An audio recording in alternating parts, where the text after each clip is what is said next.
Before we drift into the forgotten corners of medieval misery, take a moment to share your time and location in the comments.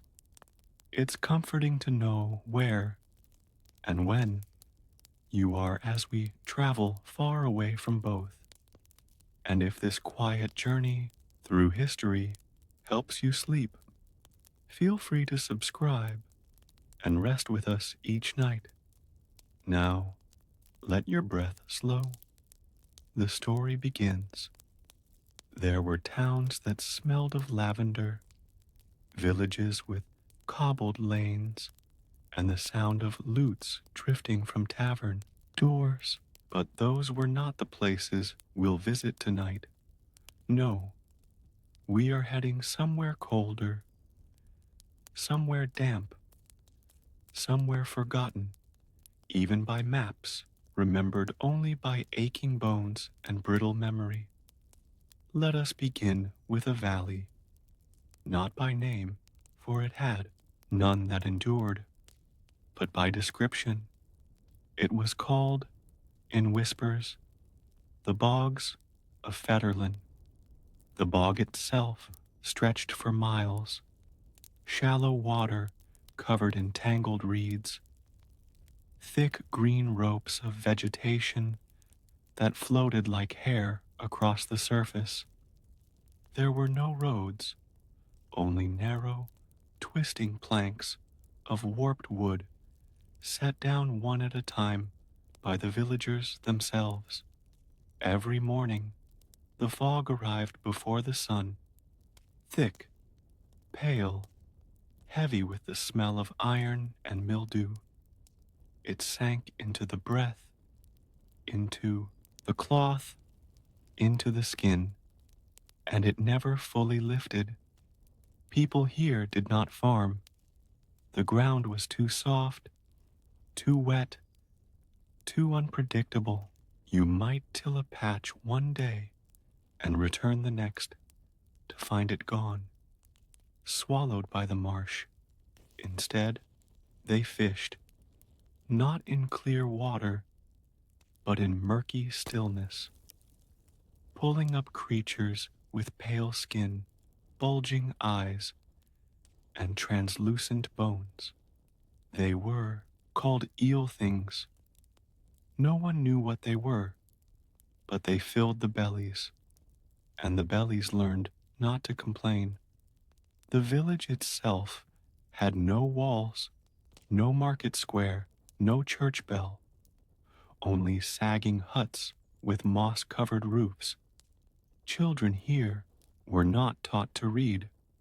They were taught to listen to the sound of bubbles rising from deep below, to the distant cracking of unseen creatures shifting in the mud, because sometimes the ground moved, not from earthquakes, but from other things. It was said that beneath the bog lay the bones of something ancient, not dead, but dreaming. So the Eop villagers did not sing. They whispered. They whispered lullabies. They whispered prayers. They whispered warnings. Don't speak too loudly. Don't walk alone at dusk. Don't fish near the black roots. Even laughter was rare, because it echoed strangely in the mist. And sometimes, laughter did not come back in the same voice. Let that stillness settle in your spine. It is not fear, only distance. Each home had a lantern at the door, not to welcome, but to warn. If the lantern was green, the house was safe. If it was red, someone inside was sick. If it was out, don't knock, because illness here didn't behave. It came not in waves, but in quiet drips. A cough, a rash, slowness of breath, and it lingered, not just in the body, in the air, in the damp cloth, In the very walls, the healer was a woman named Grita, though few said her name. She wore gloves made of fish skin and a veil soaked in juniper oil. She never entered a home. She called through the cracks, left bundles of herbs at the door, and her payment? Silence. If you thanked her, she would never return, because thanks were for gods, and gods did not live here. Let your breath drift with the mist. No gods here, only the soft, wet heartbeat of the marsh. The worst place to live in medieval times was not always the darkest, or the poorest, or even the most dangerous. It was the place where hope had no room. The bogs of Fetterlin were not cursed. They were patient. They waited for you to forget where you'd come from, for you to stop asking why, for your voice to fade into a hush until even your dreams whispered back in fog. And those who left sometimes returned, not walking, floating, face down, reeds tangled in their hair. The village would not weep, would not gather, would not bury. The bog had taken them back, as it always did. It was not punishment, it was place. Let that truth settle now. Not heavy, only certain. Some places are not survived, only endured, and endurance has no song. We drift now to another place, not far in time, but very far in kindness. A mountain pass, narrow and wind-scoured, high in the jagged peaks of the old gray range. Here, life did not sink into the ground. It clung to stone, barely. The place had no name that lasted, only what the travelers called it as they passed. The cradle of hunger. The path twisted like a broken spine. One false step, and you were gone, swallowed by white. Snow here never melted. Even in midsummer, it coated the ground in silence. The people built their homes low and wide, like tortoise shells, lashed together with ice-grimed rope and the bones of goats. They didn't grow food. They traded for it. Moss, salt, ore, pulled from the cliffs with bleeding hands. In good years, the caravans came twice a season. In bad years, once. In terrible years, not at all. And when they didn't come, the cradle lived up to its name.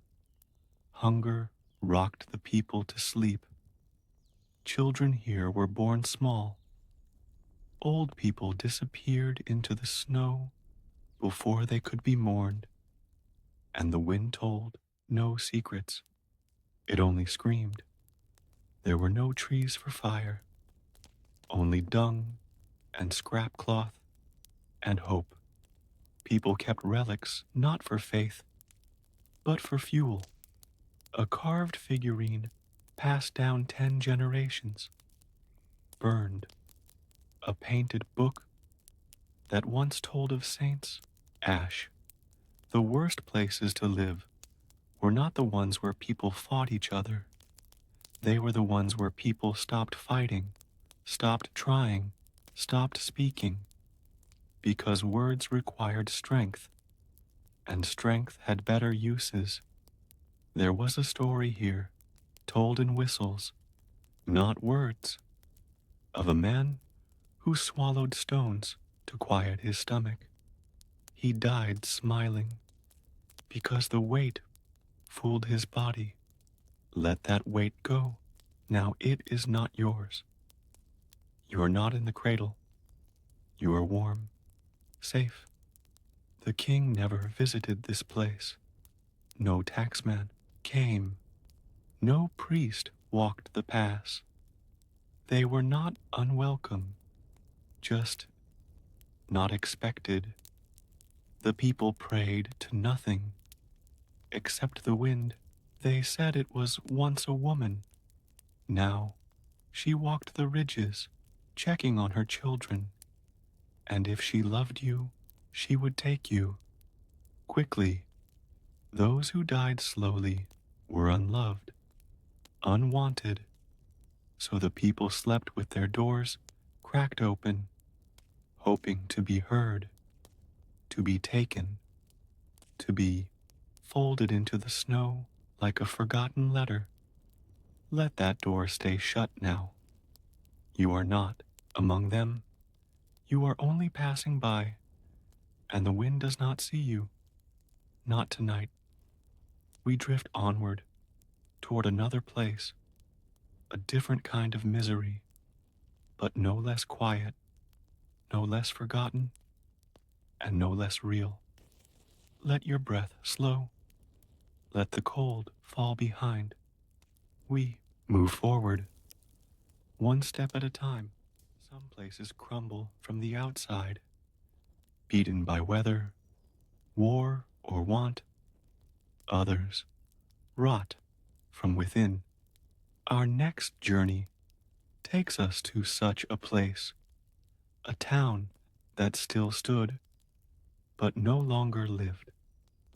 Let your breath grow quiet as we walk among the hollow shadows of a city built on ash.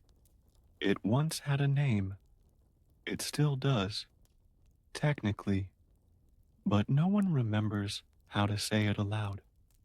The letters wore away from stone markers long ago, and no one thought to carve them again. So people called it Ashbridge, not for its color or its trees, but because every path in and out of it was dusted in gray, a soft, endless gray that never truly left your boots, that followed travelers home, that clung to your cuffs and sleeves and hair. Ashbridge had been rich once, a center of trade, with market stalls bursting with wine, spices, beeswax, and silks, courtyards where troubadours played lutes under strings of bells, bathhouses with steaming water drawn from underground springs. But then came the fire, not a fire that burned brightly, not one that danced and screamed and swallowed towers, but a slow, creeping fire. It started in the cellars. No one knew how. It fed not on flames, but on smoke, the kind that poisoned the walls and the lungs but left the houses standing. People tried to stay. They opened windows. They stuffed rags under doors. They hung wet cloth over their children's cradles. But the smoke never left. It settled into every room, every cupboard, every bite of bread. It turned eyes red, made throats rough, grew quiet and thick as fog. And when people finally began to leave, they did so without ceremony. No caravans, no goodbyes, just doors left open and footsteps fading. The buildings were never torn down. They remain even now, hollow, still upright, like stage sets waiting for a play that never starts. And a few people still live there. They don't talk much, not because they can't, but because speaking stirs the dust. Their voices sound strange in that town, muffled and distant, as if spoken underwater. Children born in Ashbridge are pale and quiet. They learn early not to run. Running kicks up too much ash. and they learn not to cry. Crying invites coughing, and coughing brings the gray deep into the chest. Let your breath stay light now. You're not there. You are only watching. There are no markets in Ashbridge now, just booths half covered in soot. Sometimes travelers walk through. They marvel at how well preserved the buildings are. They say, it's like a ghost town, but they're wrong, because ghost towns are silent. Ashbridge isn't silent. It hums, a low, constant hum, like someone breathing through layers of the wool. Some say it's the wind trapped in the chimneys. Others believe it's the fire itself, still sleeping beneath the stones. Every year, on the same day, the ash falls a little heavier, and the sky above the town turns a pale yellow. The people close their shutters and wait. No one knows why. No one asks, because questions stir memory, and memory tastes like smoke. Let that memory fade now. There's no ash on your skin, no weight in your lungs, only air, only distance. We drift now to another place, a place where the ground itself betrayed its people, a fishing village, nameless now, swallowed by salt. They called it Loftmark, or something close, nestled on the edge of a cold northern sea. The homes were built on stilts, above black, restless water. The people were kind, in the way that sea people often are, quiet, stubborn, half in love with the wind. They built boats by hand, knotted nets in patterns passed down like songs. Their lives moved with the tide until the sea began to pull back. It started slowly. The boats scraped sand where they used to glide.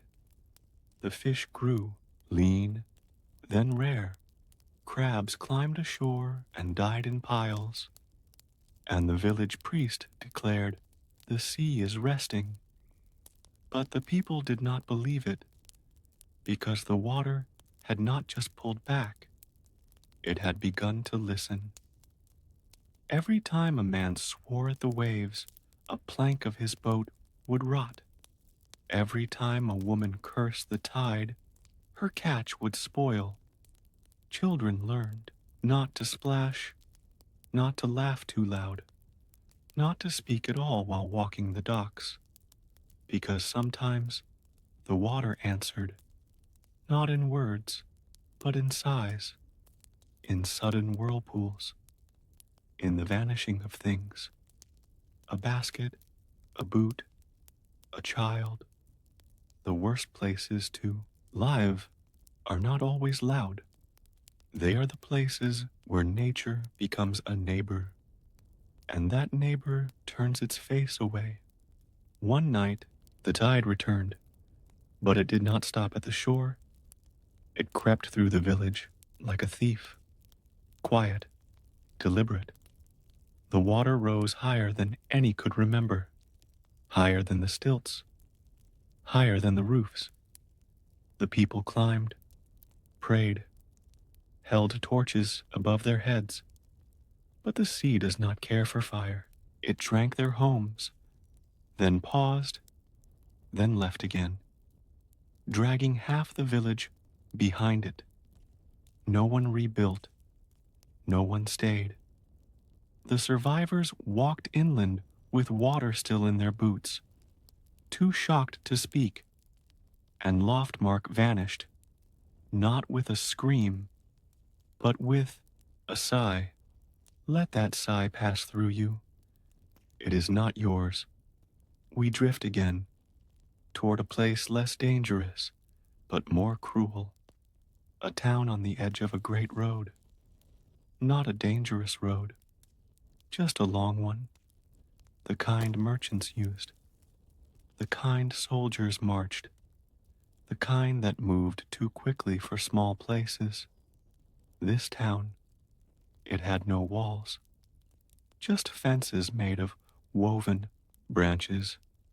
The people were proud of their cheese, their hay, their daughters weaving, but the road was louder than them, louder, faster, hungrier.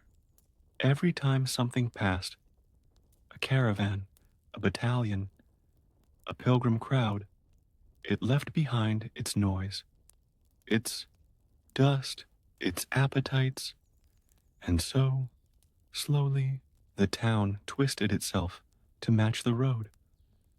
Houses turned to inns, barns became stables, children learned to beg instead of farm, and the cheese was no longer made. It was bought, then forgotten, and the people forgot themselves. They smiled at strangers, laughed at jokes they didn't understand, pretended to be part of things passing through, but they were never part, only scenery, background for someone else's story. They were not hated, only ignored, and that, in the end, was worse, because a place that's hated can fight, but a place forgotten, it turns in on itself, until even the people forget what they were. Let that forgetting settle now. You remember who you are. You are only visiting. These are not your homes.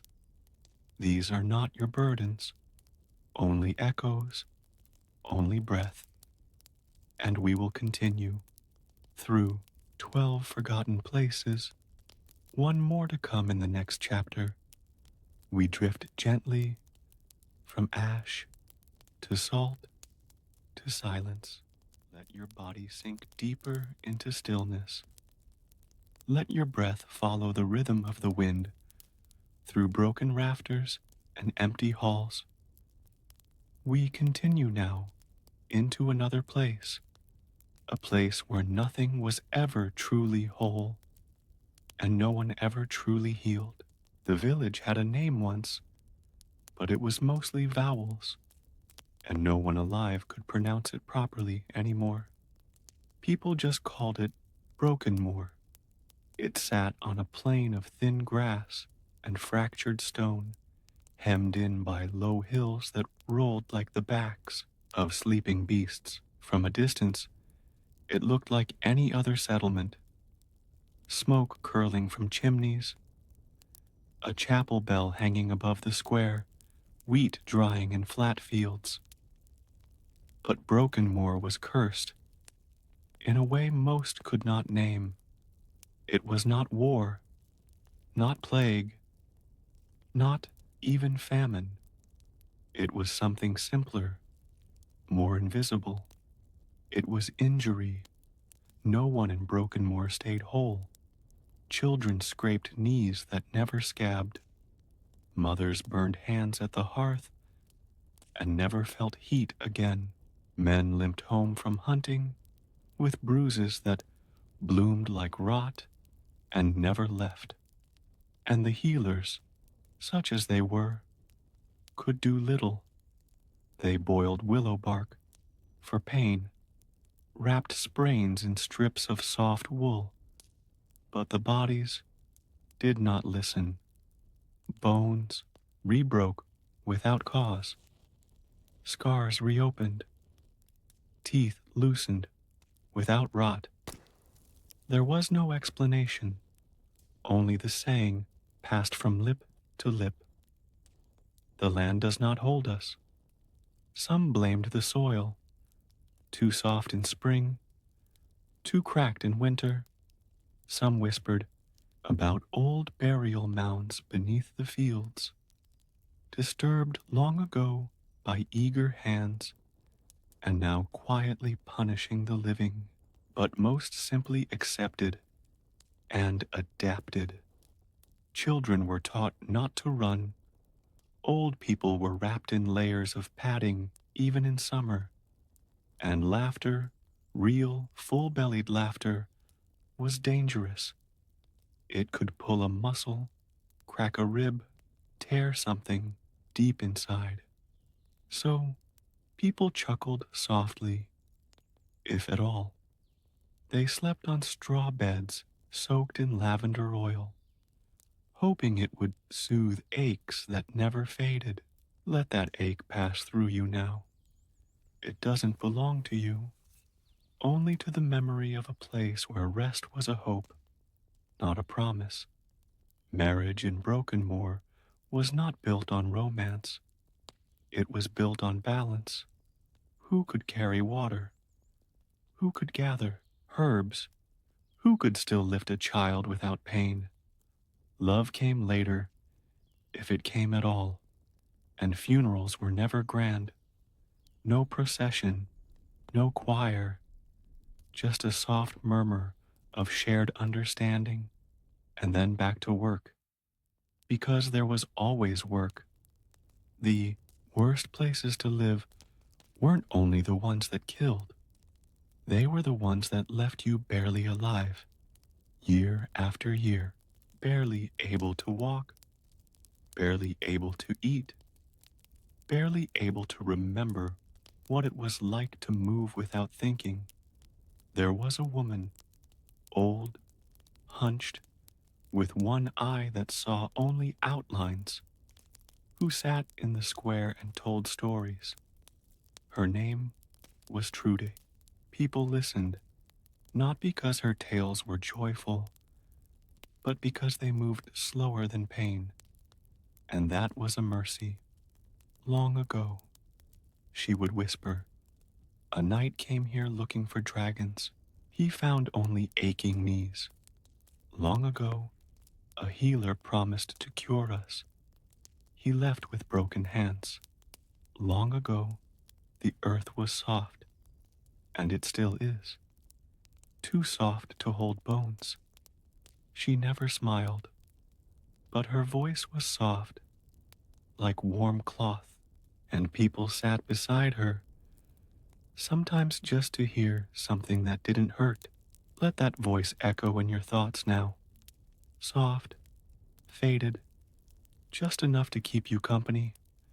We move on to another place, dry, cracked, sun-blind, the kind of place where even the shadows are thin.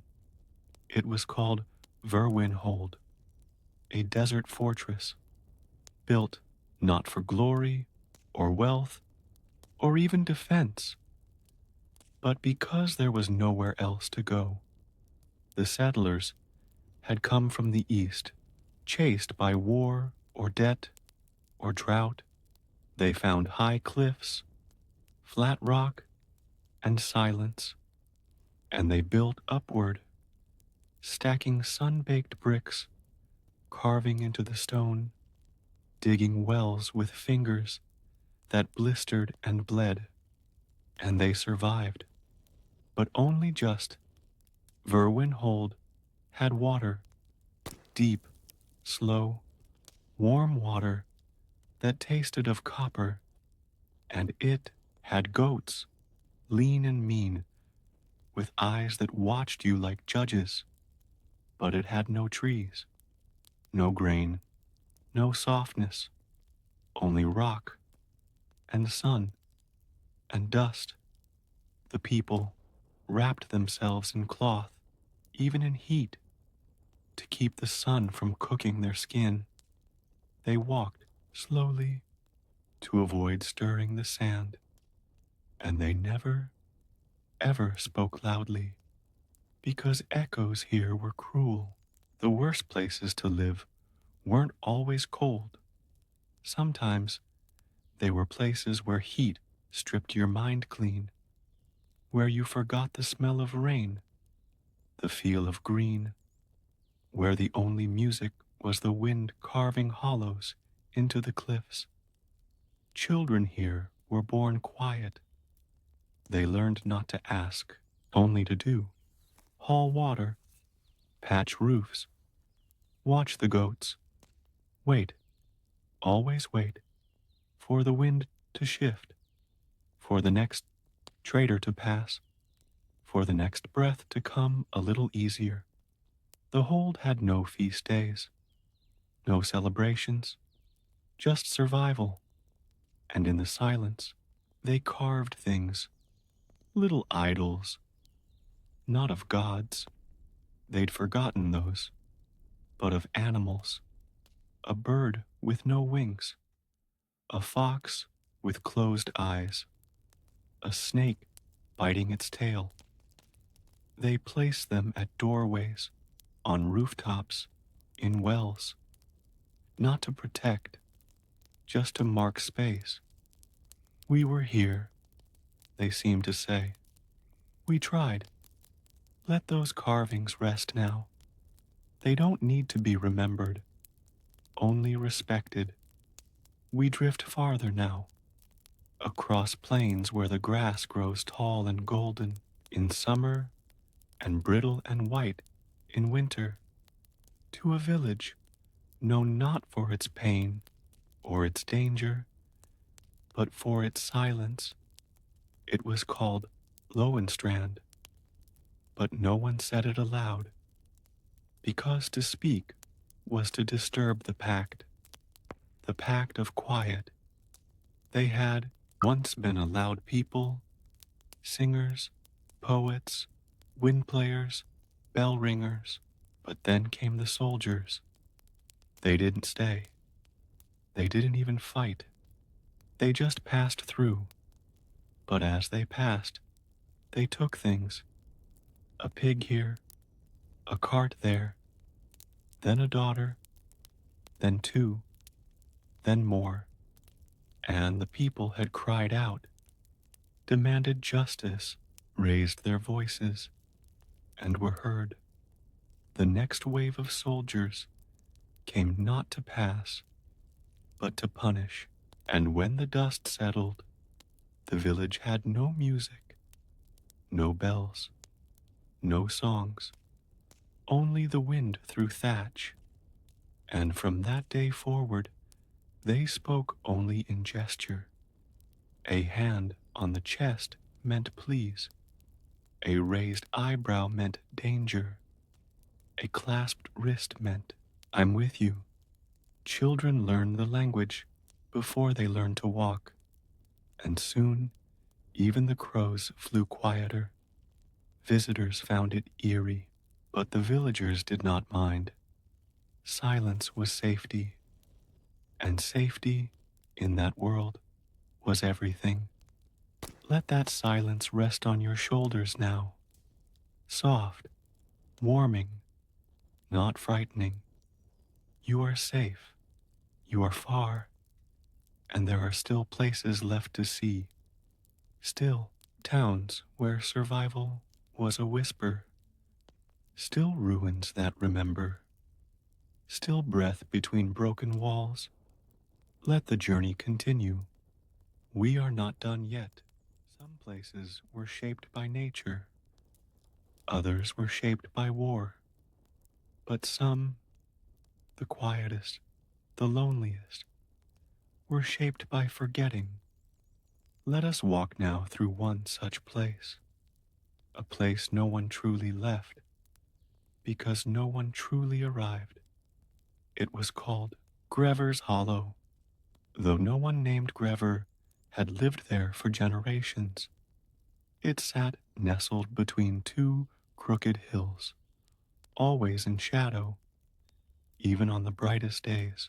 The sun passed over it like a shy guest, never quite stopping to visit. The stream that once fed the village had dried to a trickle. The wheat that once grew golden now only sprouted stalks with hollow heads, and the bells in the chapel tower had not rung since the winter of the black frost, not because they were broken, but because no one remembered how. They called it the place that waits, not for anything in particular, just for something. The village was small, perhaps 40 people all told, no more than 10 cottages, a chapel, and a stone circle long since sunken into the ground. The walls were damp, the windows thick with grime. Moss grew not just outside, but inside, on shelves, under beds, across the ceilings like soft green snow. But no one minded, because no one hoped for better. Griever's Hollow had long stopped asking for change. It wasn't that things were bad. There were no raids, no famines, no open graves, but there was also no joy, no birth cries, no celebrations, no noise, not even birds, just the occasional cough, the creak of a warped door, the whisper of wind dragging itself across the thatch. The children, few as they were, did not play. They walked, slowly, with their heads tilted down, tracing their fingers along the stone fences as if feeling for something they'd never seen. They didn't cry, but they didn't smile either. Let that image soften in your mind. A place where emotions sleep, where hearts beat, but nothing stirs them, where life continues, not out of will, but out of habit. Every morning, the villagers woke at the same time, a rhythm long learned. Doors opened one by one. Each person stepped outside, turned once to face the hills, and bowed. Then came the tasks: fetching water from the shallow spring, brushing leaves from rooftops, feeding the goats. Blind, gray, slow-moving things that bleated, as though remembering a better pasture.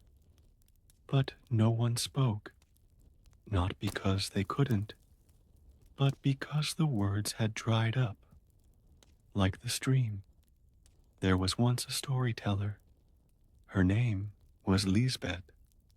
She sat in the chapel vestibule every evening, whispering tales to the dust. No one listened, but she told them anyway. Stories of a boy who could ride the wind, a queen who fed her garden with pearls, a fox who danced until the stars changed color. But then one day, she stopped.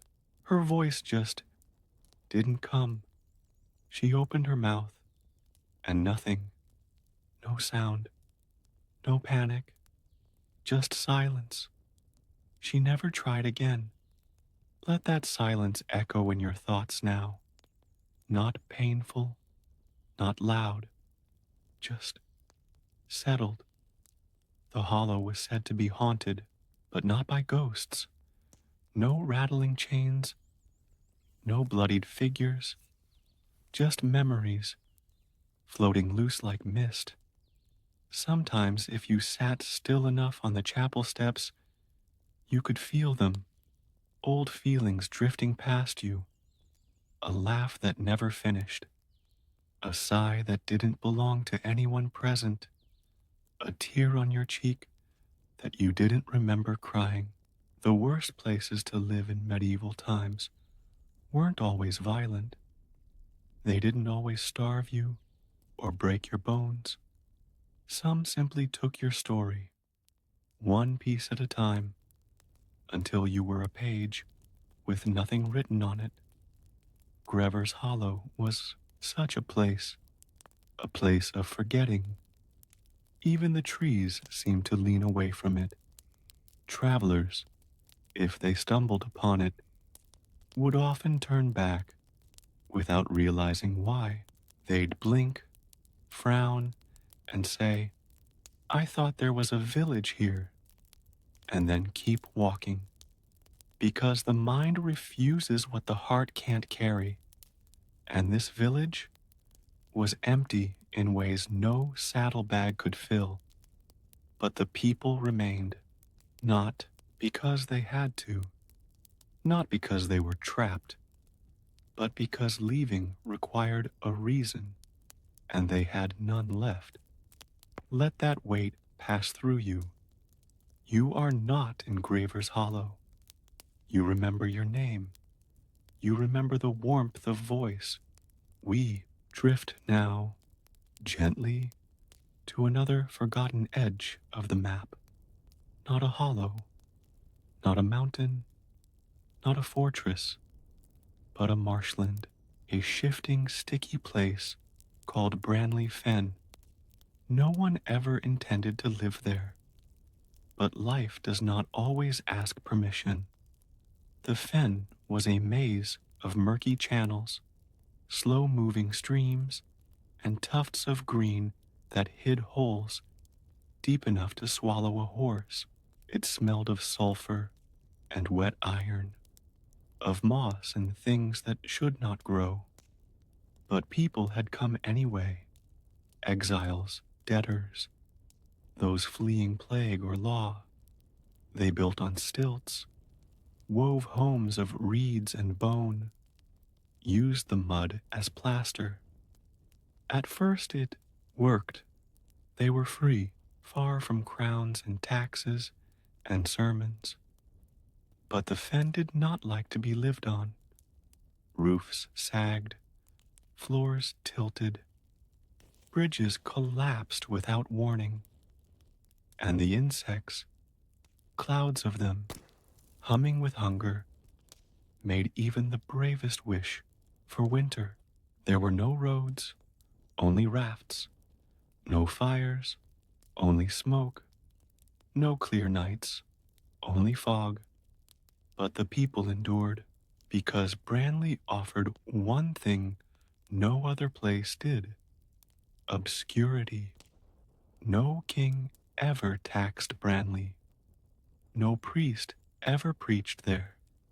No army ever marched through, because maps did not show it, and travelers forgot it. Some said the fen fed on memory. Others said the people fed on each other, because food was scarce. Fish were odd, bloated, eyeless, soft as porridge. Birds flew overhead but never landed, and the plants, they looked like food, but weren't. A boy once ate a stalk that smelled like mint. He sang for 3 days without stopping, then stopped breathing altogether. No one buried him. The fen wouldn't allow it. Bodies floated back up. They always did. So they were placed in woven cradles and pushed down the channels, returned to the mud, to the green, to the quiet. Let that water pass beneath your thoughts. Now, you are only drifting, only listening. Branley had no leader, only a woman with 3 black veils and a wooden whistle. She knew the safe paths. She knew which moss was poison. She knew which creatures in the water to ignore and which to bow to. Her name was never said, only whistled, and she was never thanked, only nodded to, because gratitude was dangerous. It invited attention, and in the fen, attention meant the green things might notice you. The worst places to live weren't just hard, they were watchful, sentient, in a way no doctrine could explain. Branley Fen did not want to kill you. It just wanted you to stop moving, to sink, slowly, until you became part of it, soft, forgotten, silent. But we do not stop. We do not sink. we drift onward, there are still more places to see, still more forgotten corners of medieval sorrow. Let your breath slow again. Let the fog roll past. The story will wait, and so will we.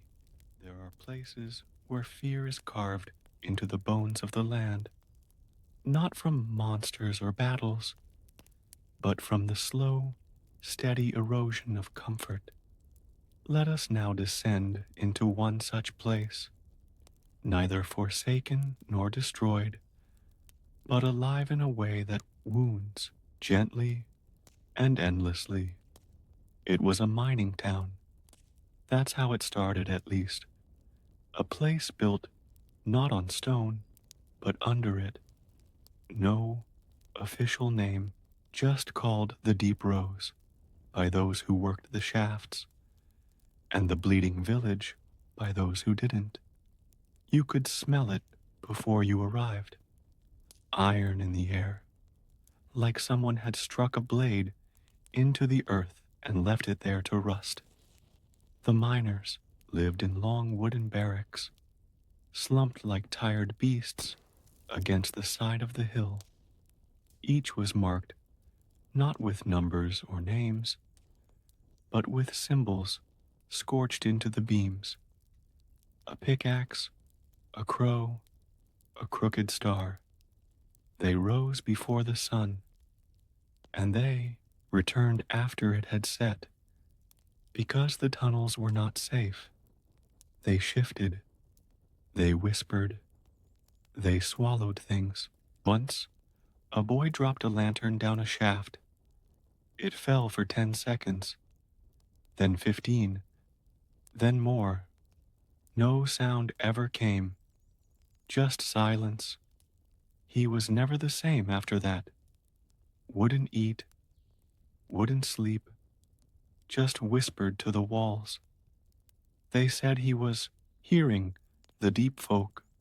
Some laughed, some prayed, some sharpened knives and set them at their doorposts, because sometimes laughter wasn't enough. The soil in the Deep Rose wasn't like other earth. It was red, dry, almost brittle. It didn't crumble in your hands. It flaked, like skin. People said the mines were cursed, not because men died in them, though they did, but because they came out wrong, pale, twitching, eyes too wide, skin too thin. Some forgot their own names. Others refused to speak at all. One woman returned with her hair turned white, her teeth shattered like glass. She held a stone in her hand, a stone that hummed, even when no wind blew. She was buried, stone and all. No prayers, no markers, only a whisper. She went too deep. Let that image drift from you now. It does not belong to your thoughts, only to the silent tunnels below. The village above wasn't much better. Nothing grew in the soil. No flowers, no grass, just tough shrubs with thorns like needles. The children played with stones, or not at all. Their eyes were ringed in shadows, their hands always covered in dust. They didn't cry when they fell.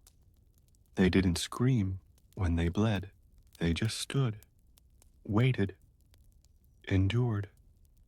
The air was thick with dust, even outside. It coated teeth, food, lungs. People coughed into cloths that came away spotted red, but no one left, because they were paid in scrip, little slips of stamped parchment that could only be used in the company store, a store that sold stale bread, brine-soaked meat, and jars of something green with no name. The worst places to live weren't prisons. They were loops, wheels that turned without end.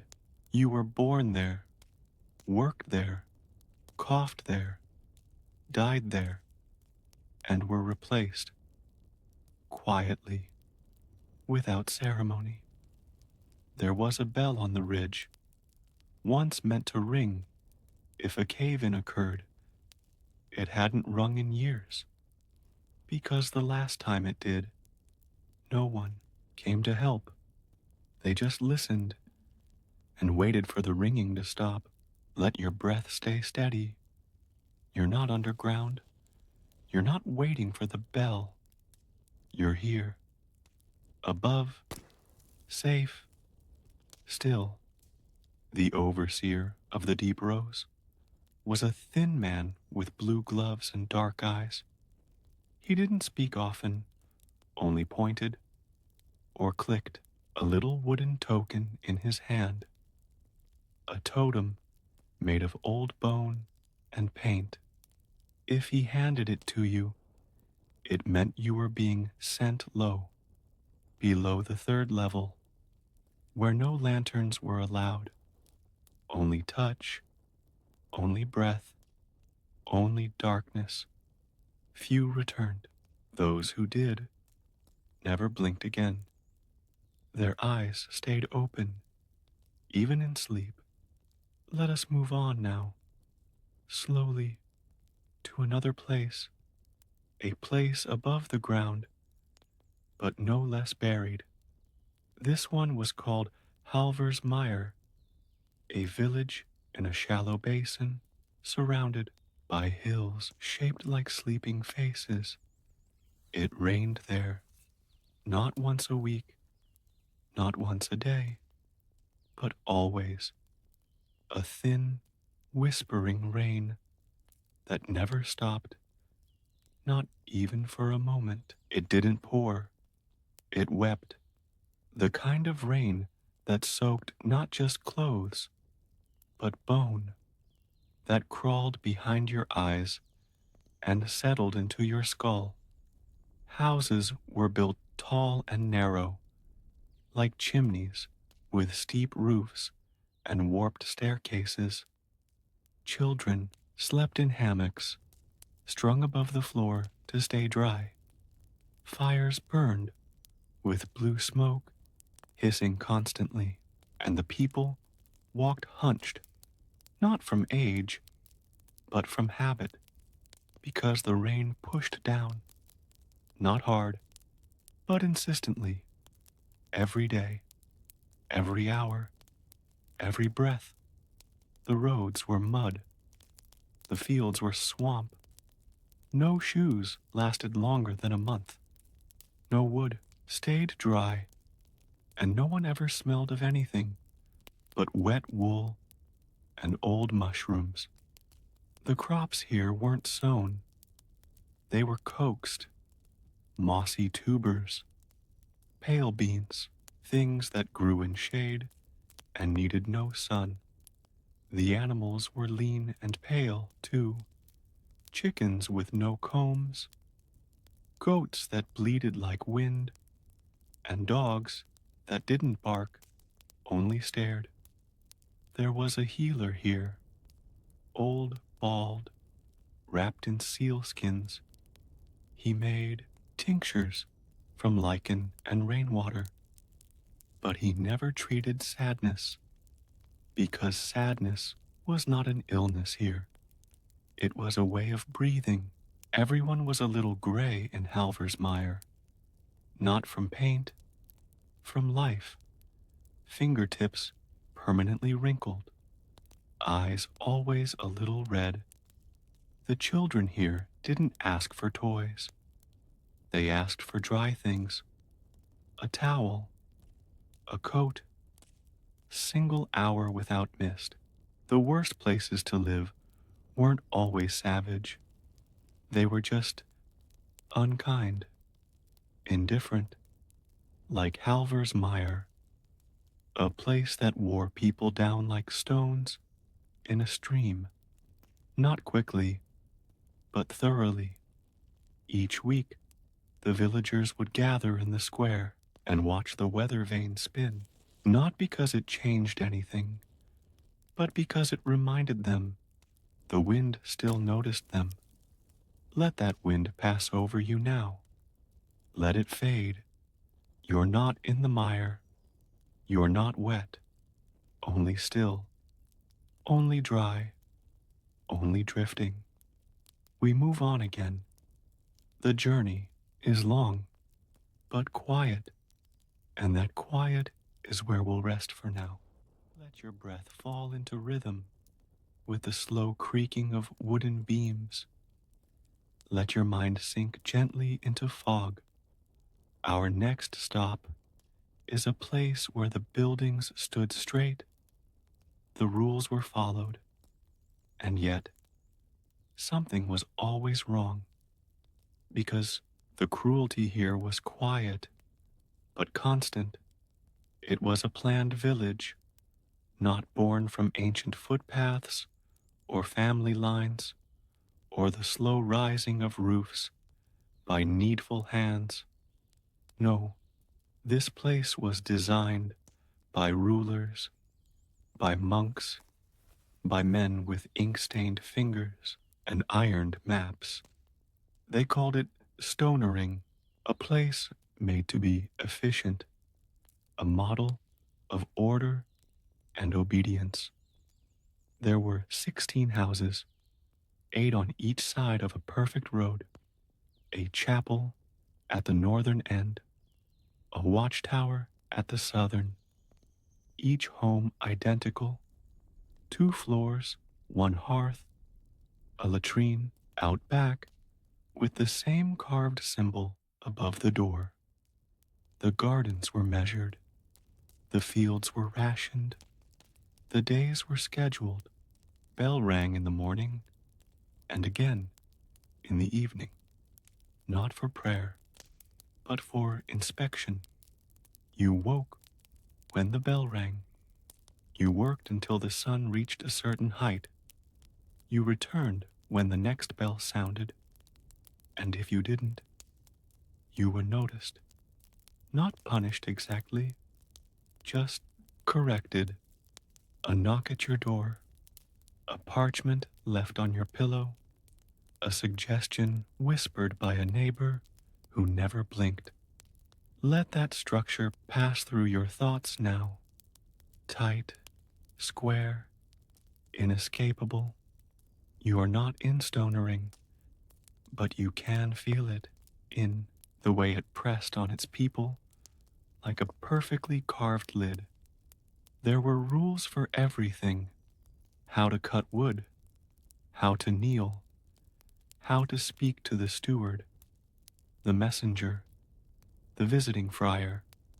There were rules for how long a meal could last, how many words a woman might say in public before she was gently reminded, even how loud laughter could be, not forbidden, just noted, written in a small book held by a small man with very quiet shoes. The people did not resist, because they didn't need to. They didn't feel wrong. They felt adjusted, shaped, like boards planed smooth by a carpenter with no eyes. Children here played by standing still. They were taught that motion was wasteful, emotion indulgent, curiosity dangerous. There was a pond behind the chapel, not deep, but dark. No fish lived in it. No reeds grew along its banks. Just still water, and a single post driven into the center. No one ever explained it. It was just there, and no one swam, not because they feared drowning, but because they feared changing. The worst places to live weren't always built to hurt. Sometimes they were built to perfect, and in that perfection, something human was scraped away. They said the village worked well. It fed itself. It traded properly.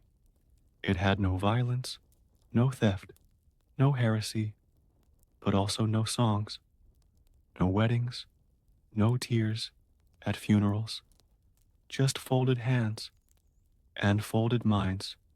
Every season, a friar would visit from the nearby abbey. He would walk the road, mark things in a leather ledger, eat a small meal in silence, and leave. No blessing, no smile, just a nod, and once a single sentence muttered near the gate as he turned to go. They've forgotten how to ask. Let that sentence hover like smoke. It's not yours. It belongs to those who forgot what it meant to want. We drift again to a place built not of stone, but salt, a coastal village folded into the jagged arms of cliffs. They called it Saltmere, and it was old, old beyond maps, old beyond legends. The walls of the houses were crusted white, not from paint, but from the sea. The air was thick with brine. Even the wind tasted sharp, like it had been sharpened against the rocks. People here spoke slowly, because every word drew salt from their lips, and too many words left you thirsty. The wells were shallow, the springs few, and the sea gave little. Just sardines, just gulls, just storms. You could not walk barefoot here. The stones were too jagged, too cold, too alive, because Saltmere was not quiet. It moaned. At night, the tide pushed into cracks and caves, and the cliffs sang long, low, hollow tones, like a cathedral organ played by no hand. The people called it the mother's breath, and they never, ever mocked it, because the sea had taken too much. Their fathers, their brothers, sometimes their own names, washed out to sea in a moment of inattention. Boats were blessed, yes, but never named, because names made things real, and in Saltmere, nothing stayed real for long. Salt leached the color from wood, from cloth, from skin. Children grew up pale, brittle, eyes always squinting against the glare. Salt coated every surface, tables, pillows, teeth. It lived under the skin. You didn't sweat water here. You sweated crystals. There were no cats in Saltmere, only gulls, huge ones, bold, and dogs that never barked, only whined. Fish dried on racks year-round, their bodies whispering as the wind moved through their bones. Let that wind move through you, not cutting, just brushing. You are not there. You are only drifting past. Saltmere had no healer, only a woman who boiled seawater until it turned black, then fed the residue to the sick. It didn't heal, but it changed something, made death come slower or quicker. No one knew, no one asked. Asking in Saltmere meant losing something, and the people had already lost enough. Once, a child disappeared, not to the sea, but into the cliffs, a crevice too narrow for rescue. They left food near the opening, sang songs at sunset, but the singing stopped after 7 days, and the opening was filled with rocks, not to forget, But to close the question, Saltmere didn't traffic in why, only what next. Let that knowing settle over you now. Heavy, but still, there's more to see. More forgotten corners, where breath still echoes and stories still hum. We'll return soon. The wind is still calling. Let the air slow around you. Let the weight of time press gently on your shoulders. Now we move to a place where the worst thing wasn't the danger, but the inability to forget. A town where every wall whispered memory, and silence was just another kind of scream. They called it Ashgrieve, a village not named for its trees, nor its soil, but for what had once been burned there. No one could quite remember what or when, but the name remained like soot on a hearth long since gone cold. Ashgrieve sat near a bend in the river where the waters swelled dark and wide. From a distance, the village looked peaceful. Thick thatched roofs, neatly stacked wood piles, even a modest stone church with a crooked steeple leaning slightly west. But as you entered, you'd notice the quiet, not the peaceful kind, the brittle kind, like something waiting just behind the silence. The houses weren't abandoned, they were avoided. Doors were kept closed, even on warm days, curtains drawn, animals tethered far from homes, in sheds dug into the hillside, because the people here didn't like to hear the walls. You see, Ashgrieve had a hum, not mechanical, of course, but something in the timbers, the beams, the bones of the buildings themselves, a low, rhythmic tremble, soft enough to doubt, but persistent enough to disturb. Some said it was just the wind, trapped in old stone. Others said it was something much older. The grief never left, said one old man when asked. It just moved inside. There were no births in Ashgrieve, only arrivals, and even those were rare. Travelers passed through quickly. Traders set up stalls at the riverbank, never daring to enter proper, because things changed when you stayed too long. The baker once began hearing weeping behind her oven wall. The weaver claimed her loom, whispered names she'd never heard. The priest, he stopped giving sermons, not because he lost faith, but because the pulpit echoed back his words in another voice. So he nailed shut the church doors and took to planting marigolds instead. The worst places to live didn't shout. They whispered, whispered, until your own thoughts forgot how to be yours. Ashgrieve had a pond, still, glass-like, too still. It never rippled, even when wind danced across it, even when rain touched its surface. It simply absorbed, and beneath its surface, things moved. Not fish, not frogs, shapes, shadows. Once, a child threw a rock in. It never splashed, just vanished.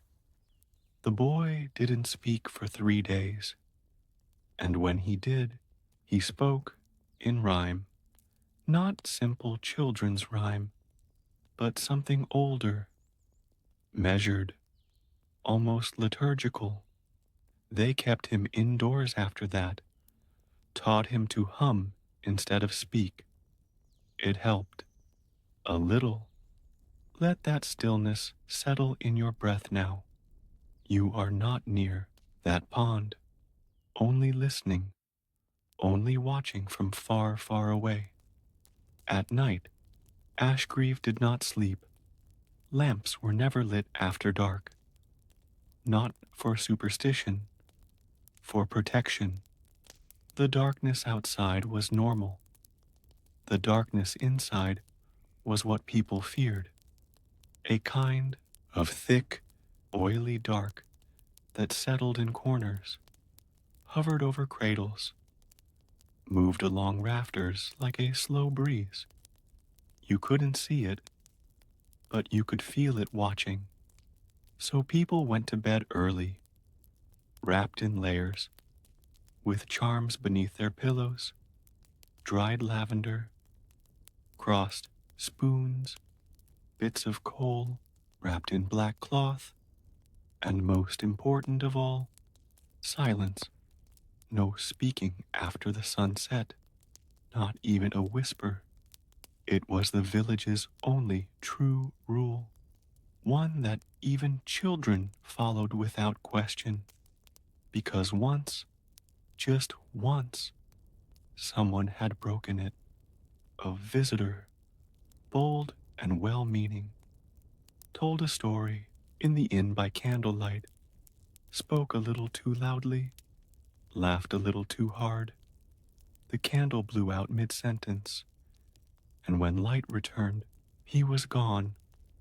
No scream, no sound, just his seat, empty, still warm. They searched, of course, but the night swallowed better than the pond. He was never found, and no one spoke after dusk again. Let your eyes drift. Now, Ashgrieve fades behind us, and we turn inland, to hills too narrow for horses, too steep for carts, where villages were built not by choice, but by exile. One such place was called Wex Hollow, a cliffside warren lashed by wind and sun, where the sick were once sent to be forgotten, not plague victims. They were sent to die elsewhere. These were the shameful sick, the lepers, the mad, the disfigured, and later, the poor, because every hollow, once emptied, gets filled again. And Wex Hollow had space, sort of. Houses were caves, walls patched with driftwood and clay. Doors, when they existed, were planks balanced on stones. There were no streets, just paths, and no names, only nods, grunts, gestures. The people here communicated like ghosts, present but untethered, because names tied you to the world above. And no one in Wex Hollow wanted that anymore. The sun never reached the hollow floor, too narrow, too deep. So the people lived in twilight, their skin pale, their breath always slightly visible, even in summer. They ate lichen, moss roots. They boiled stones to warm their hands. And when someone died, they were left above, just beyond the rim, to return to the world that had banished them. A kind of grim offering, as if to say, take them back. They never belonged here anyway. But the world never took them. Crows did. Time did. The hollow did not. It kept its living and let its dead go. Let that shadow pass you by. You're not there, just wandering, just learning. There was a woman in Wex Hollow who had never left, born in the hollow, raised among whispers. She was called the Binder, not because she healed, but because she wove the names of the forgotten into cloth, scraps of wool and linen stitched with symbols, a language only she seemed to know. Each strip hung from a pole above her cave, dozens of them, fluttering in the wind like prayer flags. She never spoke, just gestured, one hand on her chest, one reaching forward. I remember, you are here, even when they were not. The binder outlived them all. When she passed, her poles remained. But no one knew what the cloths meant anymore, so they were left, not burned, not buried, just left to fade, because that, in the end, was Wex Hollow's final lesson, that even in the worst places, someone always remembers, even if it's only the wind. Let that wind carry you forward now. The story drifts on. More places await, places of rot, of rules, of silence, of salt. You need not follow every word, just let the rhythm carry you, and we will continue. Some places never fell. They didn't crumble or burn or vanish into fog. They remained exactly as they were, and that was the cruelty. A stillness not of peace, but of stubbornness. These were the villages that refused to change, even as the world twisted into something unrecognizable around them. They called this place Dornmere, a walled town, small square, neat. The streets were cobbled so tightly that no grass grew between them. The wells were identical in shape, and the buckets were carved with the same family crest. A boar's head biting a rose. There was one gate in and one gate out, and both were watched, not by soldiers, but by the ledger men, thin figures wrapped in brown wool cloaks, faces hidden beneath wide hats, hands ink-stained from constant writing. They stood at the gates, near the baker, near the schoolhouse. They never spoke, just wrote names, dates, gestures. If you tripped, they wrote it. If you arrived home late, they wrote it. If you smiled too long at someone else's child, they wrote it. No one knew where the ledgers were kept, or what they were for, but everyone feared them, because sometimes, after an entry, someone would disappear, quietly, without noise, a home locked, a chair gone from the tavern, and no one ever asked, because asking meant you might be written down too. Let that chill settle over your thoughts. You are not in Dormir, only watching from the hills beyond the walls. Every house here had a painted door, not for beauty, but for control. Blue doors for bakers, green for weavers, red for teachers, yellow for those without official skill, the ones who carried water, swept streets, dug graves. No mixing was allowed. A red door could not dine with a blue. A yellow could not marry a green. Love was not forbidden, but misaligned love was redirected. Firmly, a knock, a parchment, a change in address, and suddenly you were someone else's wife, or son, or apprentice, because the town had to remain balanced, at least on the surface. Underneath, things were splintering. The baker had once been a mason, but his hands shook now. The teacher could no longer read, but was still made to teach, and the weaver's daughter was seen climbing the tower each night, whispering to the crows. But no one said anything, because saying meant shifting, and Dornmere did not shift. The rules were old, and the punishment for breaking them was older. They called it the long hush, not death, not banishment, but silence. True silence. No one would look at you. No one would speak your name. You became unregistered, unwritten. Some lasted a week, others years, but eventually they all left or vanished. No one ever knew, because you weren't allowed to know. Let your breath remain soft now.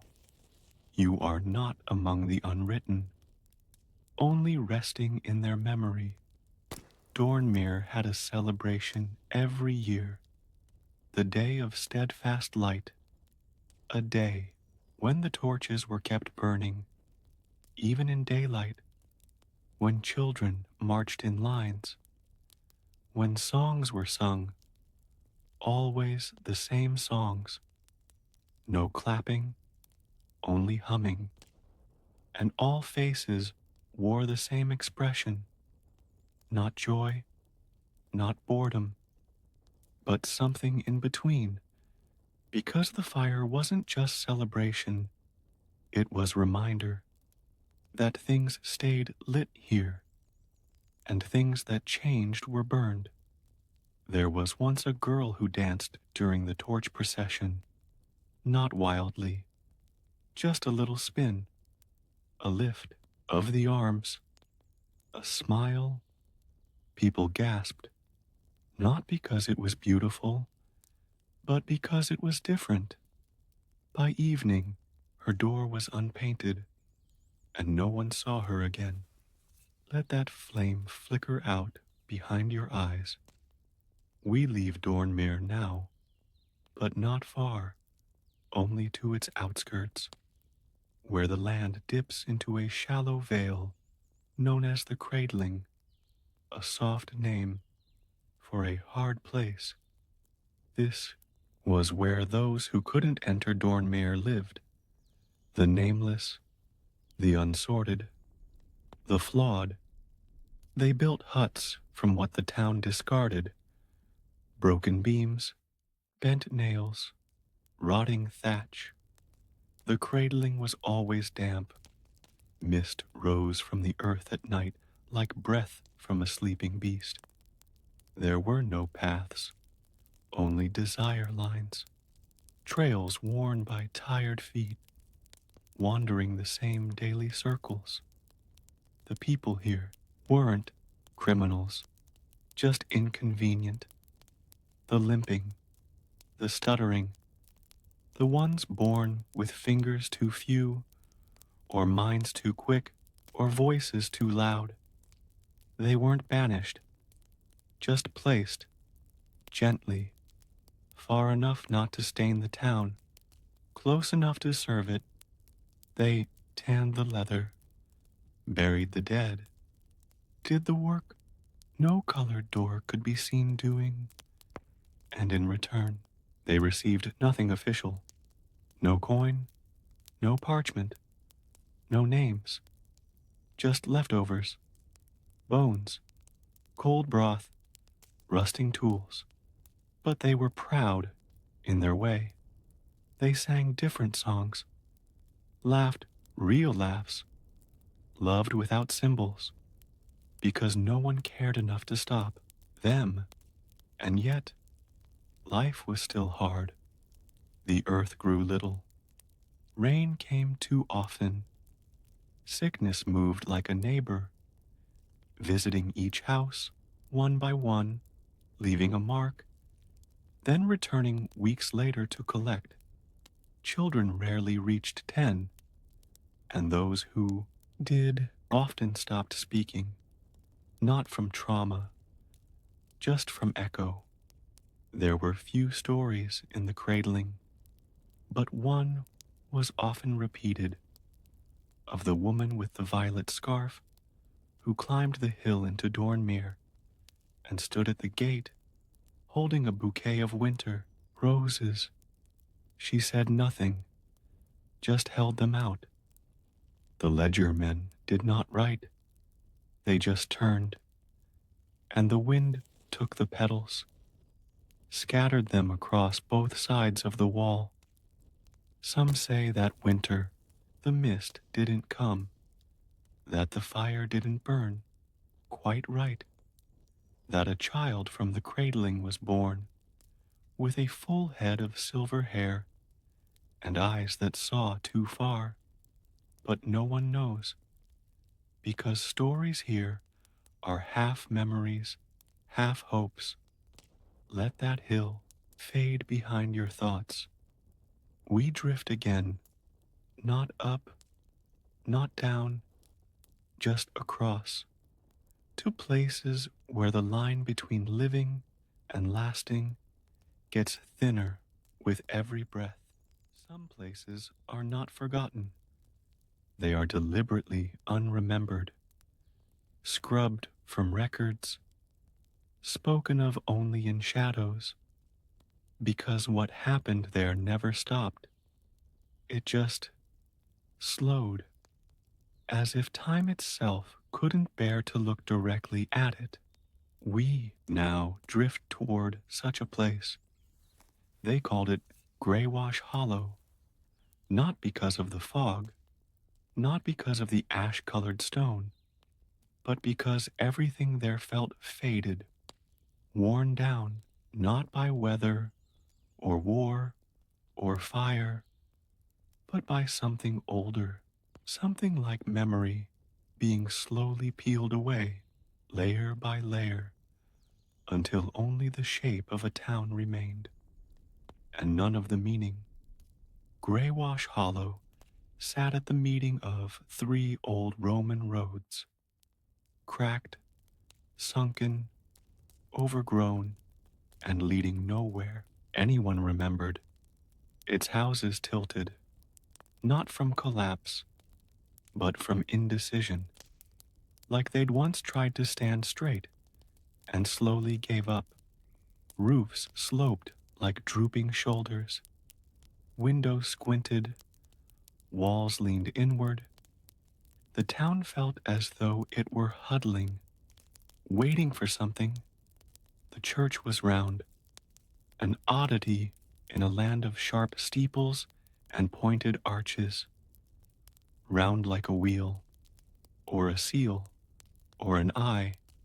It had no pews, no altar, just a pit in the center filled with gravel, marked by stones painted with symbols no one could read.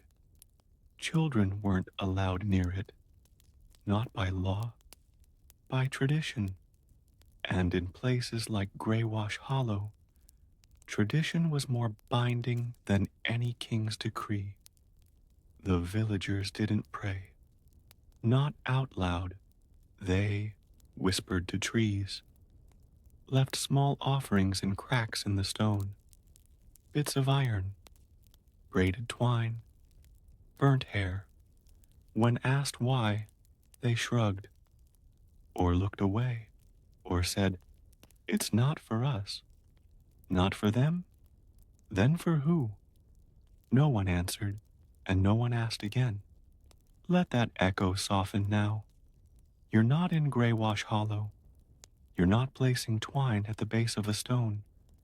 You're just watching, gently, drifting onward. The people here were gentle, too gentle. Voices never rose. Arguments ended before they began.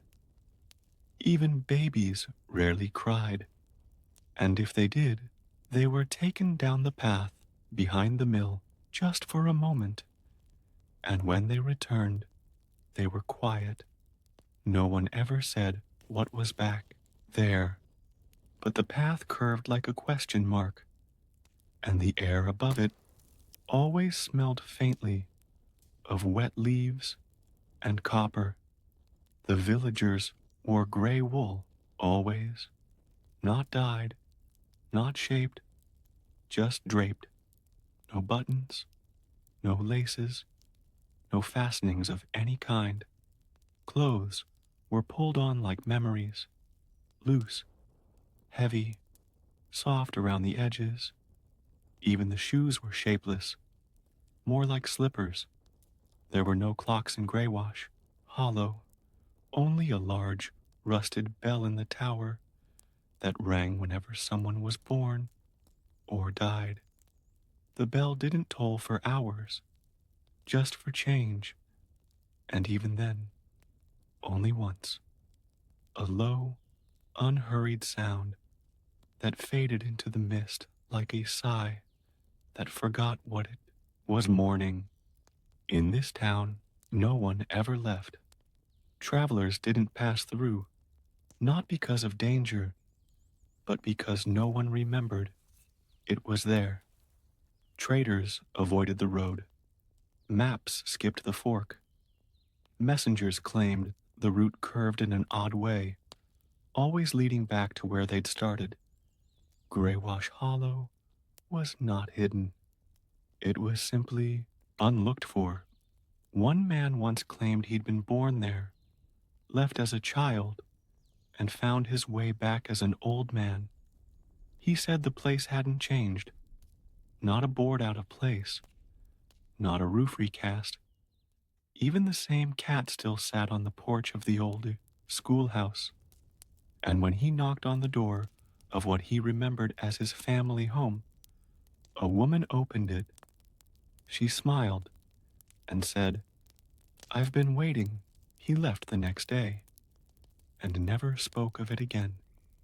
Let that memory dissolve now. It's not yours, only a shadow, only a thread in the cloth we're weaving. Beyond Greywash Hollow, we come to a marsh, not a wild one, but tamed, channeled, controlled. It was called Stint Fen, a place reclaimed from the swamp by wooden boards, narrow bridges, and too many rules. The ground was never dry, only slightly less wet. Homes stood on stilts. Narrow ladders, slick with moss, led to low porches hung with drying eels. No horses here, no carts, only flat-bottomed boats and feet toughened from years of slipping. The people were leathery, thin dark, eyes always scanning the reeds for something that never quite showed itself, because the marsh was loud, not with voices, but with rustles, buzzes, croaks, groans, and something else. A low humming, deep in the wet, like water thinking, dark thoughts. Children in Stint Fen were taught not to look too closely at reflections, because sometimes the reflection moved before you did, and the penalty for falling into the water wasn't drowning, it was being remembered. The Fen. Forever. Let that idea soften now. It's just a tale, just a wet leaf on a still surface. Move past it, feel the weight ease off your shoulders. Back in the village, the food was always wet. Stewed roots, boiled fish, moss broth. Even the bread was damp, baked on stones that steamed rather than sizzled. Nothing crisp, nothing fresh, nothing dry. The people kept ferrets, not for play, for warmth. They wore them like scarves. Let them curl up under tunics, because the marsh stole heat, not quickly, but steadily. Even in summer, bones felt cool to the touch. Firewood was scarce. Too much moisture in the air. Too much green in the wood. Fires hissed and smoked, never roared, and the smoke clung to clothes for days. There was a woman here, old Petrin, who claimed to speak for the fen, not to it, for it. She wandered barefoot, even in frost, muttered in a language no one else understood, and left little bundles of teeth wrapped in twine beneath bridges. No one stopped her, no one asked, because the last person who had was found in the mud, eyes open, mouth full of water, but no marks, just placed as if the fen had decided to keep him. They say old Petrin wept for him, but the fen did not, because the fen never weeps. It only waits. Let your breath match that stillness. No fear. Only slow understanding. You are not in the marsh. You are drifting through memory, through history's quieter corners. Let it fade now. Let the reeds soften, the mud dry, and we will continue soon. There are still darker waters ahead. Let the air thin slightly. Let the sound fall back. We drift now toward the margins of the world, to places where life barely counted, where birth was a burden, and where the sky itself seemed to look away. These were not punished towns or ruined towns. They were forgotten towns, and that, in itself, was a kind of violence. This one was called Tharn's Pit, but no one knew who Tharn was, or why it was a pit.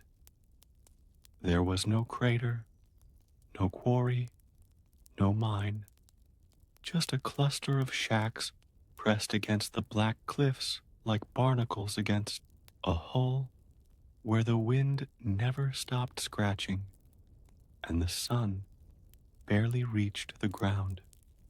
You could live there for years and never know the color of your own skin. Dust covered everything. Gray, heavy, dry dust, falling constantly from the cliffs, sifting into beds and breath and bread. It clung to eyebrows, settled in babies' mouths. Even the dogs coughed, but no one swept it away, because sweeping implied hope. Tharn's Pit had no such luxury. There were no roads leading in, just a downward trail between crumbled stones and bramble, so steep even the goats refused it. And once you arrived, the only direction that ever felt possible was down. The shacks were made of layered trash, broken cart sides, bits of fencing, whatever the wind hadn't yet stolen. There was no real center to the town, only a lean-to that sold hot water for a few beans or a strip of hide, and a man with no teeth who served as its mayor, priest, and undertaker depending on the day. His name was Midge. He said little, slept in a hammock, scribbled things on dried bark with bits of ash. People said he used to be someone important, maybe a knight, or a monk, or a scribe. But no one cared enough to ask. In Tharn's Pit, history didn't matter. Only staying alive did. Let that weight settle across your shoulders. It's not yours to carry, only to witness. The children here didn't play. They scavenged. They picked through rock slides and dead animal husks. looking for anything that could be burned or traded. Their faces were always smeared with soot, their hands cracked from the dry, gritty air. Their laughter was rare, sharp and sudden, like rocks tumbling down a cliff face. It never echoed, because even sound seemed to get swallowed by the walls here. The cliffs above the town rose like a black curtain, high, sheer, and constantly shifting. Rocks tumbled down at least once a week, sometimes small, sometimes large.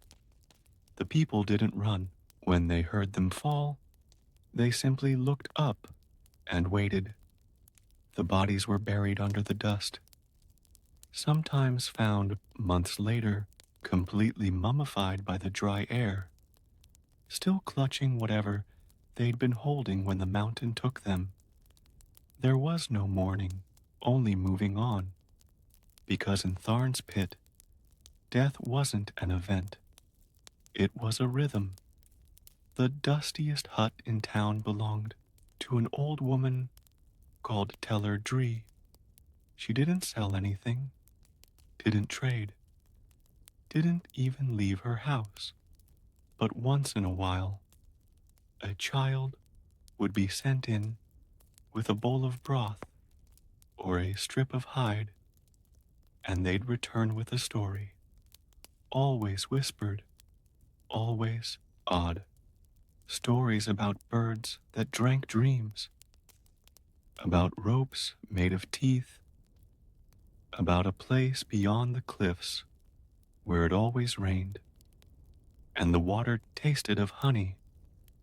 Most said she was mad, but no one dared hurt her, because madness in a place like this felt more like a kind of clarity. There were no seasons in Tharn's pit, only light and dark, and even those felt interchangeable. Days passed without sun, nights without stars. You marked time by how many fingers you'd scraped open, how many meals you'd managed, how many coughs you'd buried. People didn't name their animals, didn't name their babies until they'd survived. A full moon, even then, the names were never said aloud, only marked in charcoal above the door, a line for each name. Some huts had only one, others had more than 10, but only the lines remained, because names were things that the cliffs took first. Let that silence spread. Now, you are not among the nameless. You are drifting, only drifting, past the pit, toward the coast, where the salt returns. But this time, it's different, sharper, colder. This place is called Broomhook, a fishing hamlet, technically, but no one fished anymore. Not because the sea was empty, because it was too full. The coast here curled like a hook, trapping sea fog so dense it turned the cliffs white and left puddles of brine in every hollow. Fish washed ashore, without heads. Crabs walked backwards, and once, just once, a creature the size of a hut was found dead on the beach. No eyes, no bones, just a pulsing gray mass that bled ink when the children poked it. They say it took 7 men to drag it back into the sea, but by morning it was back, same shape, same size, same pulsing beat. The people built a wall, not against invaders, against the ocean, a crooked palisade of driftwood, bones, and rusted anchors, lashed together with kelp and iron nails too thick for human hammers. No one admitted to building it, but no one ever tore it down. Behind the wall, the town withered. Boats rotted on their moorings. Nets hung dry for decades, and the wind carried with it the scent of something that didn't want to be named. Houses were sunken, roofs bowed, floors constantly slick with slime, no matter how often you mopped. Children were born with gills that faded by their third year, teeth that shed like fish scales, eyes that never blinked. No one panicked. No one called for a priest. They simply adjusted, kept the shutters closed, slept facing inland, and burned seaweed in iron pots whenever the tide turned. They called it making the smoke, said it kept the walls from listening, from shifting, from remembering, because walls in Brumahook were never just wood. They had grain that moved too slowly, knots that wept, sap, and once, in the black of night, a door opened inward on its own, and the entire family inside vanished without sound. Only a puddle remained. Brine, they said, but no one tested it. Let the tide recede now. We step away, not quickly, just softly, past the cliffs, the wall, the pit. These places do not cling. They accept your leaving because they never truly believed you were there to begin with. Not all terrible places look broken.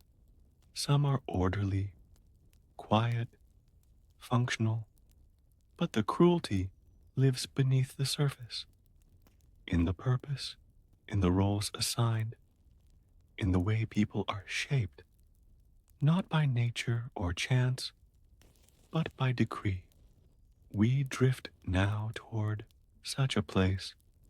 This was Kessel Reach, not a village, not a hamlet, but a facility. That's what they called it, even in the earliest records. The word wasn't town or settlement, it was facility, a place made not for living, but for doing. What they did there changed over time, but the structure, the bones of it, remained the same.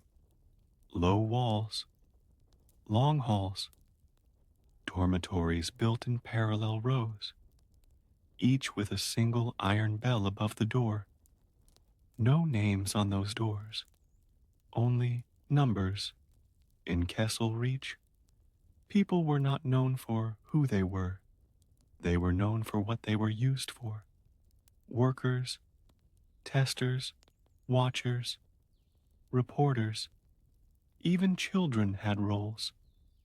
There were no mothers, no fathers, only assigned caretakers and logs to record how long each infant cried, how much each ate, when each reached a milestone, because everything in Kessel Reach was recorded, written down, filed away, not for learning, for maintenance. This was a place obsessed with function. Emotion was wasteful. Joy was inefficient. Even pain had to be categorized. Let that thought sink gently in. Let the walls of that place remain distant, far from where you rest. Only a memory now, only a breath. People did not die. In Kessel Reach, they were repurposed. If someone grew ill, they were moved. No one saw them again. If someone questioned orders, they were reassigned. No one spoke of them again. And if someone broke, wept too loud, dreamed too vividly, remembered something too well. They were placed in Unit E. No one knew what E stood for. Escape, exile, erasure. The buildings were all the same pale stone. The interiors, same layout, same color, same furniture. You could walk into someone else's room and not know it wasn't yours. That was the point. Uniformity bred compliance. Individuality bred friction, and friction slowed progress. Kessel Reach had no church, no tavern, no gathering hall, only the central instruction chamber, where people sat in rows and listened to gray-robed instructors read from the Doctrine, a book not of law, but of function. Purpose is peace. Emotion is excess. Order creates truth.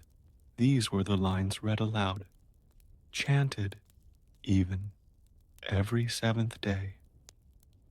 Even the youngest children learned to mouth the words before they knew what they meant, though by design they were never meant to know what they meant, only to repeat.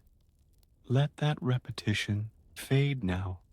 Let the voices soften. They are not your voices. You are not in that chamber, only listening from far, far away. Each building had a schedule posted by the door. Identical times, identical meals, identical tasks. But the tasks were not assigned with fairness. Some were made to carry stones up the hill, then down again, every day, for years. Others were told to count the grains in a sack of wheat, each grain, by hand, with a stick of chalk to mark progress. Some sorted nails, some copied letters, but none of it mattered. The point wasn't the result, it was the repetition, the erosion of self, and the removal of expectation. Hope didn't die in Kessel Reach. It was simply never assigned. There was one girl, her assigned name was Unit 67CH, who began humming while working, softly, just 4 notes, over and over, a lullaby she claimed came to her in a dream. She was warned once, then reassigned to sanitation. Later, her unit was empty. The bell above her door never rang again, but the 4 notes remained, passed in whispers, hummed beneath breath, scratched on the underside of cots. The only song Kessel Reach ever knew. The only proof it had once held someone human. Let that song drift now. It is not yours to carry, only to hear, gently, from a distance. Beyond the walls of Kessel Reach lay nothing. Not farmland, not forest, just blank ground, scraped bare, not by war, but by planning. The facility had been placed in a controlled zone. No color, no sound. Even the birds flew around. It, not over, around. The wind changed there, softened, lost. It felt as though the world had decided this place was no longer part of it. No rain fell, only mist. No shadows passed, only stillness. It wasn't haunted. That would imply memory. Kessel Reach was unremembered, the final page of a book with no title, and yet it remained occupied, maintained, functioning, because that was the point. Not to thrive, not to suffer, But to continue, there was an old man there, Unit 03B, who had been present since the beginning. No one knew how he had lasted so long. He claimed to remember the first instructors, the first charts, the first disappearances, and once, only once, he whispered to a new arrival, "This was never about progress. This was about containment. They weren't studying us. We were studying ourselves." He was not seen after that, but the words lingered, in eyes that lingered too long, in breaths held a second too long, in silences that weren't assigned. And eventually, one of the units walked into the night, not toward anything, just away. The first breach in decades. Others followed. Not many, but enough. The records didn't reflect it, but the wind shifted ever so slightly, and the mist didn't fall for 3 days. Just enough to remind the earth it still had sky. Let that wind pass through you now. It's not yours, only a breeze. The door is behind us, and ahead, another place, another shape of life in shadow. The worst places were not always the loudest. We drift now toward a place that was not cursed, not damned, not haunted or hunted or hated. It was simply erased by time, by distance, by the quiet decision of the world to look elsewhere. Some places die with a scream, others with silence. They called it Glomhurst. Though even that name was uncertain, it changed depending on the tongue of the traveler. Glomors, Glumhoist, Glomhurst. But few travelers ever made it there. Fewer still returned. It was a town folded deep into a bend of the hills, not visible from the road unless you stood on one leg, on one stone, on one certain morning of the year. Even then, you had to squint. The buildings were made of earth and ash, walls mixed from the dust of old bricks and the memory of trees, roofs thatched with weeds pulled from the river and tied with knotted regret. It rained often, but only over the town. Clouds gathered there like guilt, and the sun passed over without pause. Not avoidance, just forgetfulness. There were no borders, no markers, no welcome sign. People simply realized one day that they were in it. And that was the most terrible thing, because once you realized you were in Glomhurst, it meant you had always been. You couldn't remember arriving, couldn't remember who you were before. You simply were a resident with a home you didn't remember building, a name no one ever used, a set of clothes that somehow fit, though you didn't know where they came from. Let that feeling soften now. You are not there, only watching from the edge, only listening to the hush. In Glomhurst, there was no market, no work, no fields. People simply moved through the day as if guided by a script written in a language they'd never read. You woke. You stirred a pot of something that never boiled. You swept a floor that never stayed clean. You walked to a place that wasn't yours, but that always had a seat, waiting. And you sat, and you waited. And at the end of the day, you returned to a bed, to a corner, to the next day. No one cried, no one laughed. They simply persisted, not out of choice, but because nothing else ever occurred. To them, children were born, raised, vanished. No one marked the moments. Time in Glomehurst was a thread, without knots, no events, no anniversaries, no seasons, only repetition, only rhythm, the sound of wooden shoes on stone, of spoons in empty bowls, of rain on roofs made of memory. There were no animals, no birds, not even insects.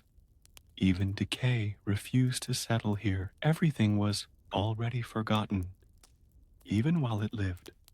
One man, if you could call him that, sat beneath the crooked tree near the square. He wore a robe made of twine, eyes milky, fingers long. He spoke only once a year, at dusk, to no one, a single phrase. It was never named, and then he wept, softly, without sound, without moving. The next day, he'd be gone, only to return the next year. Same robe, same words. Let that tree fade behind your eyes. Let it become less real. It is not your tree, not your dusk, not your forgetting. It is just wind, just hush. Once, someone tried to write a name in the mud with a stick. Their own name, or what they thought it might be. It vanished before the last letter was formed. The mud swallowed it. The ground smoothed, and the writer forgot what they were doing. Stood up, walked, home, never tried again.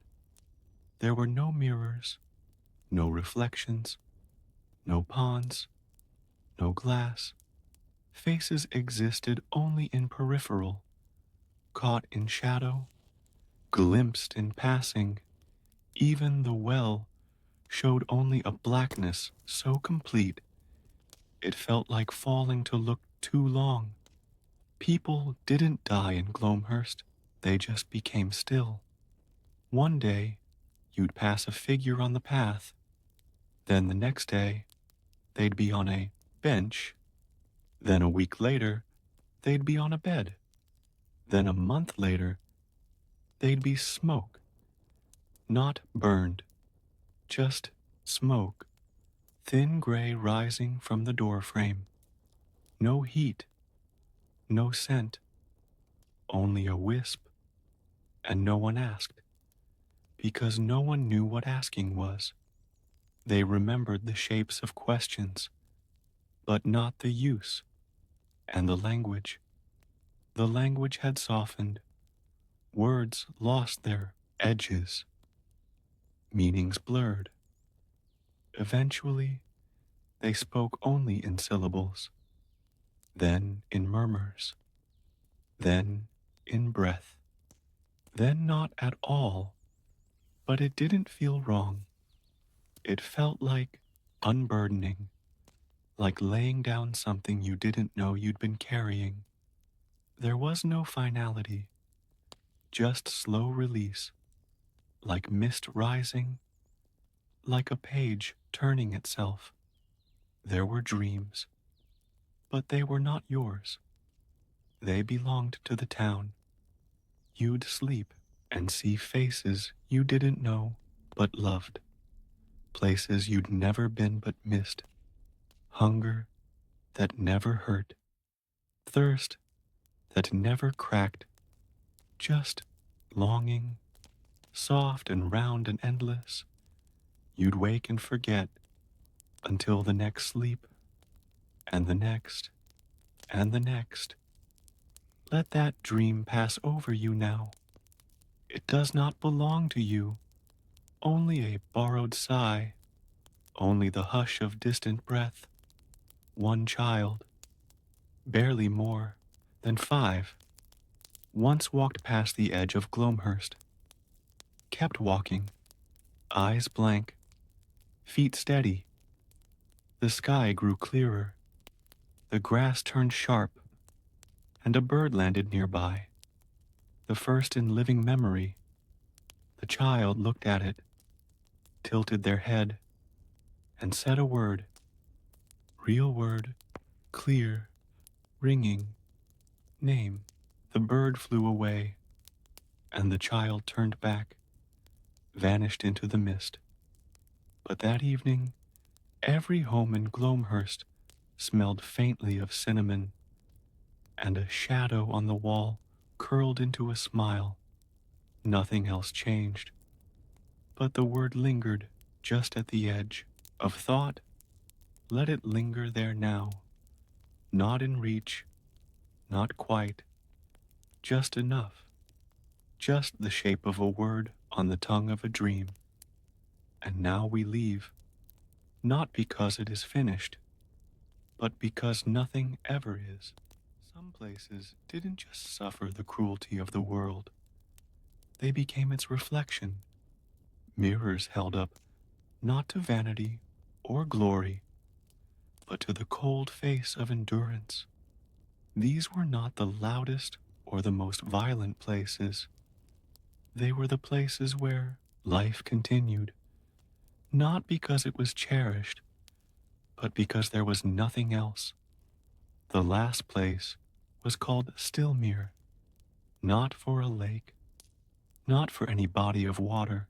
In truth, there was nothing resembling water for miles, but the air always felt damp, and the light pale, as if clouds hung just above the rooftops, unseen but always present, muting every color, softening every sound.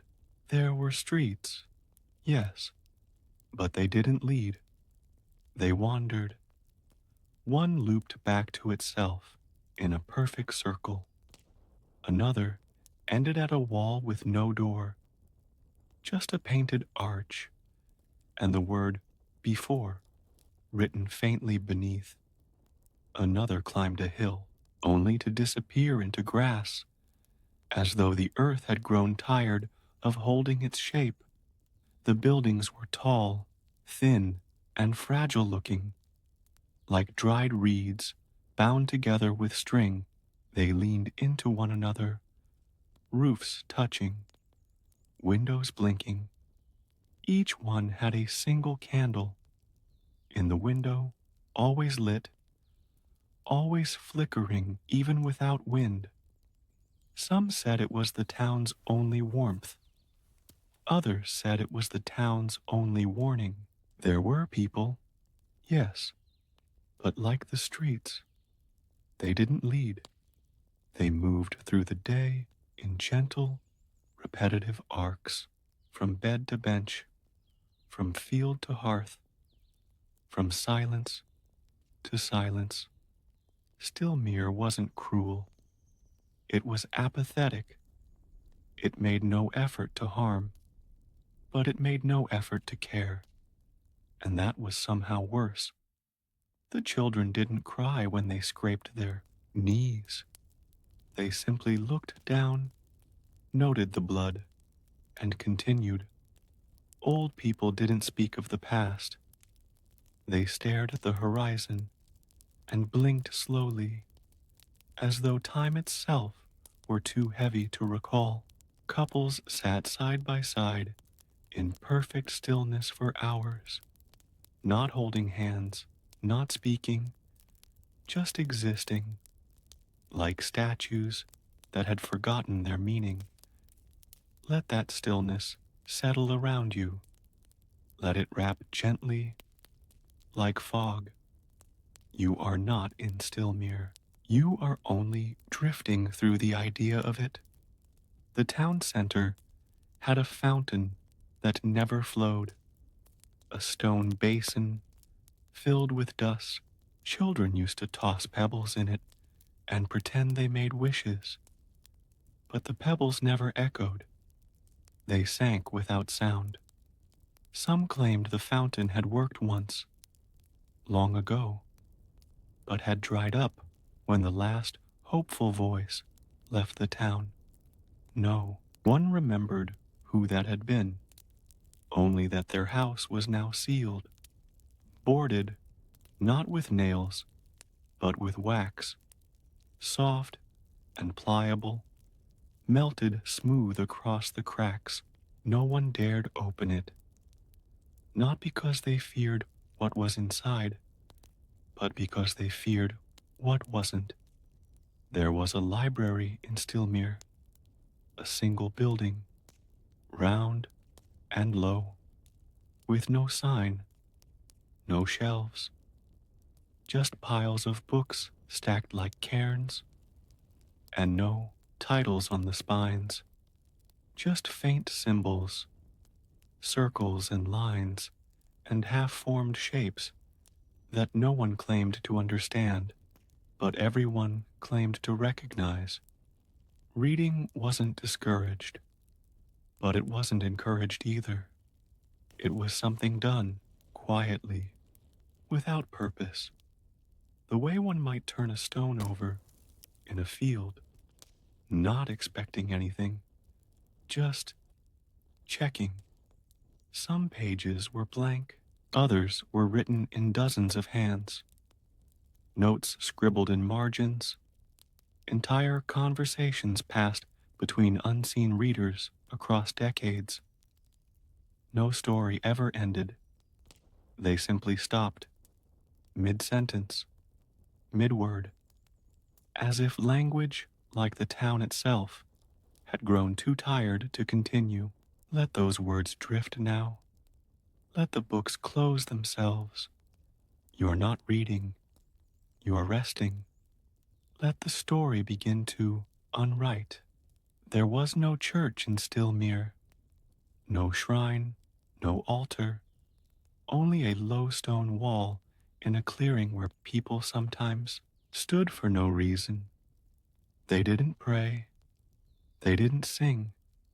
They just stood, as if trying to remember something they never learned, as if waiting to forget. And sometimes, on the coldest mornings, the mist there turned pink, not from light, but from memory. That's what they whispered anyway, that the town bled memory like other places bled rain. That's why everything felt slightly hollow, not broken, just emptied. Once, a man brought a mirror into Stilmere, a polished brass thing with curling iron legs. He set it up in his home and looked into it, and looked and looked, until one day he didn't come outside. When they opened his door, the mirror was gone, and the floorboards where it had stood were warm. No one mentioned him after that, but the sky stayed pale for 3 extra days. The baker claimed it was coincidence. The smith said it was grief, but the children just nodded, as if they already knew. Stilmere did not erase. It did not wound. It simply absorbed, took in every joy, every cry, every question, and held them, not out of cruelty, but out of inevitability. Let that inevitability soften. It does not belong to you. You are not held, only floating, only listening. There was a hill beyond the farthest house, small, unremarkable, but no one ever climbed it, not because they were forbidden, but because no one wanted to see what might be on the other side. Stilmere gave you everything you needed to survive, and nothing you needed to live. So people stayed, not because they believed, but because they had forgotten how to leave.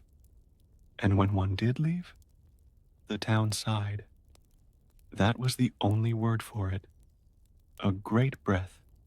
Not sad, not glad, just acknowledgement.